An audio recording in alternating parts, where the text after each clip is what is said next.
નમસ્કાર દોસ્તો, સુપરફાસ્ટ તાજા સમાચારમાં તમારું સ્વાગત છે। દેશ, દુનિયા અને ગુજરાતના તાજા, મોટા અને સૌથી મહત્વપૂર્ણ સમાચાર જાણીએ તે પહેલા તમે ચેનલમાં નવા હોય તો ચેનલને જરૂરથી સબસ્ક્રાઇબ કરીને વિડીયોને લાઇક કરી દેજો। સૌથી પહેલા દોસ્તો આપણે વાત કરીએ તો અંબાલા પટેલની એલર્ટવાળી આગાહી। તો રાજ્યભરમાં ભારેથી અતિભારે વરસાદની હવામાન નિષ્ણાત અંબાલા પટેલે આગાહી કરી છે। તો તારીખ 6 અને 7 જુલાઈના રોજ અમદાવાદ, ગાંધીનગર અને પંચમહાલ જિલ્લામાં અતિભારે વરસાદ પડવાની શક્યતા છે। તો આ સાથે જ સૌરાષ્ટ્ર અને દક્ષિણ ગુજરાતમાં પણ ભારે વરસાદની સંભાવના વ્યક્ત કરવામાં આવી છે। તો તારીખ 14 થી લઈને 22 જુલાઈ દરમિયાન રાજ્યમાં સારો એવો વરસાદ પડશે।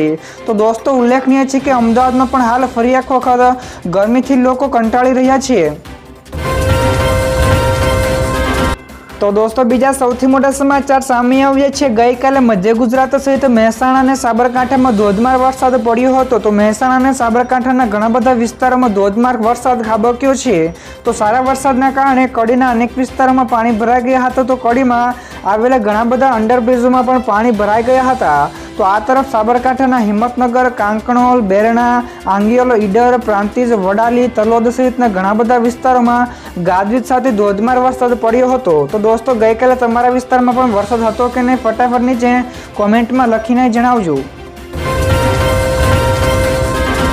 ત્યારબાદ આગળ દોસ્તો વધુ એક સૌથી મોટા સમાચાર, માછીમારોને દરિયો ન ખેડવા માટેની સૂચના। તો હવામાન વિભાગે સૌરાષ્ટ્ર, ઉત્તર ગુજરાત અને દક્ષિણ ગુજરાતમાં અતિભારે વરસાદની આગાહી કરી છે।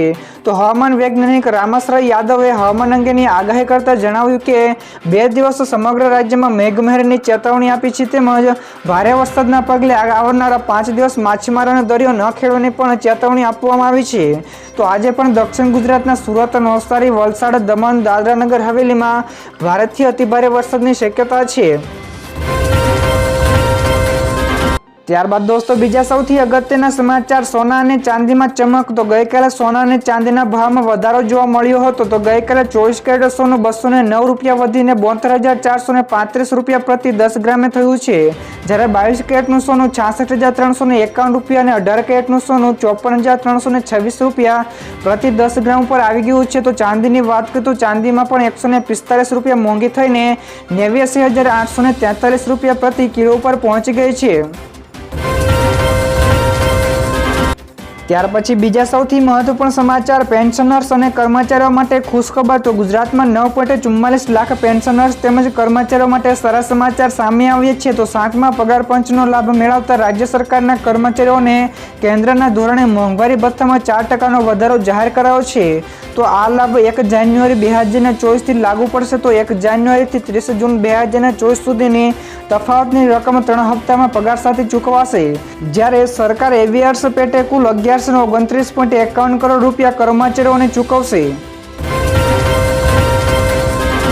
તો દોસ્તો ફટાફટ આગળના બીજા સૌથી મોટા સમાચાર મળ્યા છે। હવે મકાનના ભાડા ઉપર ચૂકવવું પડશે જીએસટી। જ્યાં દર્શક મિત્રો જીએસટી કાયદામાં કેટલાક સ્લેબ બનાવવામાં આવ્યા છે, જે અંતર્ગત જીએસટી ટેક્સની ટકાવારી નક્કી કરવામાં આવી છે। એટલે કે કોઈ પણ વસ્તુ ઉપર કેટલા ટકા જીએસટી વસૂલવામાં આવશે। તો જણાવી દઈએ કે જીએસટીમાં નવા સુધારા બાદ હવે રહેણાંક મિલકતો ઉપર રહેતા ભાડૂતોને પણ 18% જેટલું ચૂકવવું પડશે। તો જીએસટીના નિયમ અનુસાર અગાઉ જીએસટી કોમર્શિયલ પ્રોપર્ટી ઉપર ઓફિસ અથવા તો છૂટક જગ્યા ભાડે આપવામાં આવે અથવા તો ભાડે આપવા ઉપર લાગુ થતો હતો। તો દોસ્તો ત્યારબાદના બીજા સૌથી મહત્વપૂર્ણ સમાચાર, ચાલુ સિઝનમાં સરેરાશ 20% વરસાદ નોંધાઈ ગયો છે। તો ગુજરાતમાં આજે પણ ઘણા બધા વિસ્તારોમાં વરસાદ પડ્યો છે। ત્યારે જો અત્યાર સુધીમાં પડેલા વરસાદની વાત કરીએ તો રાજ્યમાં ચાલુ સિઝનમાં સરેરાશ 20% જેટલો વરસાદ નોંધાઈ ચૂક્યો છે। તો દોસ્તો નોંધનીય છે કે કચ્છમાં 25%, દક્ષિણ ગુજરાતમાં 21% વરસાદ વરસી ચૂક્યો છે। તો હજુ પણ રાજ્યમાં સાર્વત્રિક વરસાદની આગાહી કરવામાં આવી છે, જેમાં આવનારા 5 દિવસમાં 45 કિલોમીટરની ઝડપે પવન પણ ફૂંકાઈ શકે છે। ત્યાર પછી ઝડપથી દોસ્તો આગળના બીજા સૌથી અગત્યના સમાચાર, અંબાલા પટેલની નવી આગાહી સામે આવી છે। તો એક નહીં પરંતુ 3 સિસ્ટમ સક્રિય છે। તો આ તારીખમાં ગુજરાતને દમરોળશે, જ્યાં દર્શક મિત્રો રાજ્યમાં આગામી 5 દિવસ ભારે વરસાદની આગાહી કરવામાં આવી છે।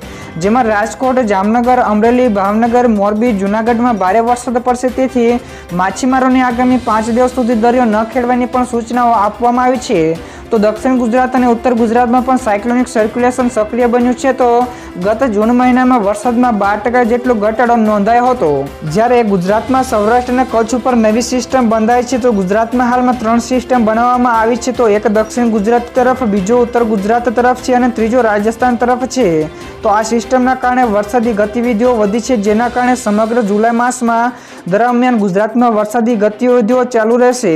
તો ગુજરાતમાં ભારે વરસાદની આગાહી કરવામાં આવી છે. તો ફોરકાસ્ટ અંબાલા પટેલે પણ ગુજરાતમાં આકાશી આફતની પણ આગાહી કરી છે. તો દરિયામાં એકને બદલે બે સિસ્ટમ સક્રિય થઈ હોવાથી પણ ચર્ચા છે. તો દરિયામાં એકને બદલે 2 સાયક્લોનિક સિસ્ટમ સક્રિય થતા હવે ગુજરાત ઉપર ખતરાના વાદળો ઘેરાઈ રહ્યા છે. તો દોસ્તો, આ સિવાયના બીજા સમાચાર વિશે ઝડપથી આગળ વાત કરીએ તો ભારતીય વિદ્યાર્થીઓને અમેરિકામાં ઇન્ટર્નશીપ કરવી હવે સરળ બનશે. તો લોન્ચ કરાય ઓનલાઈન પ્લેટફોર્મ. જ્યાં દર્શક મિત્રો, જો તમે પણ અમેરિકન કંપનીઓમાં ઇન્ટર્નશીપ કરવા ઈચ્છો છો તો આ સમાચાર તમારા માટે ખૂબ જ ફાયદાકારક સાબિત થશે. તો ન્યુયોર્કમાં ભારતના કોન્સ્યુલેટ જનરલે ગઈકાલે ભારતીય વિદ્યાર્થીઓ માટે યુનાઇટેડ સ્ટેટ્સની કંપનીઓમાં ઇન્ટર્નશીપની તકો શોધવા માટે એક સમર્પિત પ્લેટફોર્મ શરૂ કર્યું છે. તો આ માહિતી સોશિયલ મીડિયા પ્લેટફોર્મ પર ટ્વિટર ઉપર શેર કરવામાં આવી હતી.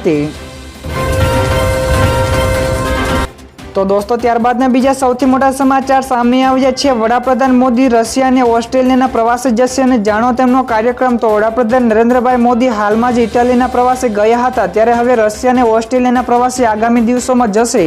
તો પીએમ મોદી 8 જુલાઈથી લઈને 10 જુલાઈ દરમિયાન રશિયા અને ઓસ્ટ્રેલિયાના પ્રવાસે જવાના છે. ત્યાં તેઓ રશિયાના રાષ્ટ્રપતિ વ્લાદિમીર પુતિન સાથે મુલાકાત કરશે.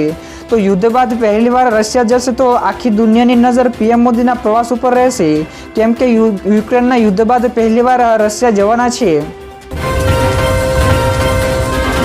તો દોસ્તો, ત્યાર પછી ફટાફટ આગળના બીજા સૌથી મહત્વપૂર્ણ સમાચાર મળ્યા છે. ભારતીય હવામાન વિભાગ એટલે કે IMDએ દેશમાં 26 રાજ્યોમાં 2 દિવસ ભારે વરસાદની ચેતવણી આપી છે. જ્યાં દર્શક મિત્રો, ચોમાસાએ પોતાના નિશ્ચિત સમયથી પહેલા એટલે કે 2 જુલાઈથી જ પૂરા દેશને કવર કરી લીધો છે. તો દેશના મોટાભાગના રાજ્યોમાં જોરદાર વરસાદ પડી રહ્યો છે. તો પૂર્વોત્તરના ભાગમાં હાલમાં તો ખૂબ જ ખરાબ સ્થિતિ છે. તો મણિપુર અને આસામમાં વરસાદ અને પૂરની સ્થિતિ બની ગઈ છે. તો મણિપુરમાં સ્કૂલો અને કોલેજો ગઈકાલ સુધી બંધ કરી આવ્યા છે. તો જ્યારે નાગાલેન્ડમાં પણ વિતેલા કેટલાક દિવસોમાં વરસાદ સંબંધિત કેટલીક ઘટનાઓ પણ લગભગ 5 લોકોના મોત લીધા છે. ત્યાર પછી આગળ દોસ્તો, વધુ એક સૌથી અગત્યના સમાચાર મળ્યા છે. બનાસકાંઠા, સુરત, તાપીમાં ભારેથી અતિભારે વરસાદની આગાહી આપવામાં આવી છે. તો આગામી 5 દિવસને લઈને હવામાન વિભાગે રાજ્યમાં વરસાદની આગાહી દર્શાવી છે.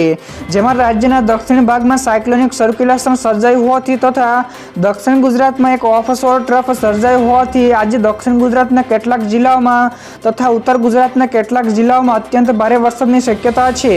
તે સિવાય જ રેડ એલર્ટ પણ જાહેર કરવામાં આવ્યું છે.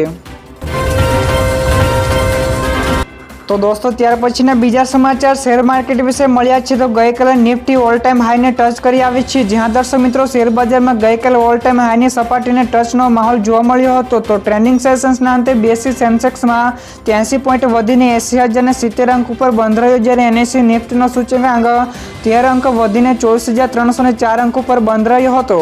તો સેન્સેક્સ અને નિફ્ટીએ ગઈકાલે ઓલ ટાઈમ હાઈની સપાટીને ટચ કર્યો હતો.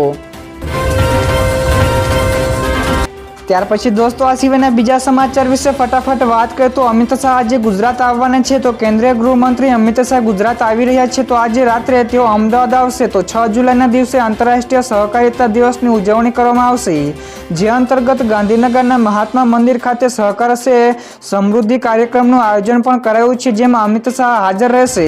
ત્યારબાદ બીજા દિવસે એટલે કે 7 જુલાઈના રોજ રથયાત્રામાં ભગવાન જગન્નાથજીની મંગળા આરતી પણ ઉતારશે. ત્યાર પછી ફટાફટ દોસ્તો, આ સિવાયના બીજા અગત્યના સમાચાર. સૌરાષ્ટ્રમાં સાંબેલાધાર વરસાદ. તો અનેક ગામો સંપર્ક વિહોણા. તો છેલ્લા 3 દિવસથી સૌરાષ્ટ્રમાં સાંબેલાધાર વરસાદ વરસી રહ્યો છે. તો ખાસ કરીને જુનાગઢ, પોરબંદર અને દેવભૂમિ દ્વારકાના અનેક વિસ્તારો બેટમાં ફેરવાઈ ગયા છે. તો ભારે વરસાદના કારણે અનેક ગામડાઓ પણ બેટમાં ફેરવાયા છે. તો એવા ઘણા બધા ગામડાઓ છે જે સંપર્ક વિહોણા પણ બન્યા છે. તો માત્ર ઘેડ પંથકમાં જ 22 જેટલા ગામડાઓ સંપર્ક વિહોણા બન્યા છે. તો આ ગામડાઓને જોડતા રસ્તાઓ પર પાણીમાં ગરકાવ થઈ ગયા છે. ત્યારબાદના દોસ્તો બીજા સૌથી મહત્વપૂર્ણ સમાચાર, દેશના આ 10 રાજ્યો કોરા ધાકોર. જ્યાં દર્શક મિત્રો દેશમાં ચોમાસાના આગમને 1 મહિનો પૂરો થઈ ચૂક્યો છતાં પણ દેશના 10 રાજ્યોમાં મેઘમહેર જોવા મળી નથી. તો જૂન મહિનામાં દર વર્ષની સરખામણીએ 11% ઓછો વરસાદ નોંધાયો છે. તો જૂન મહિનામાં ઉત્તર પૂર્વના 3 રાજ્યોમાં વરસાદની અછત જોવા મળી છે, જેમાં નાગાલેન્ડ, મણિપુર અને મિઝોરમમાં સામાન્યથી ઓછો વરસાદ નોંધાયો છે, જ્યારે સિક્કિમ, અરુણાચલ પ્રદેશ અને આસામ અને ત્રિપુરામાં સામાન્ય વરસાદ થયો છે.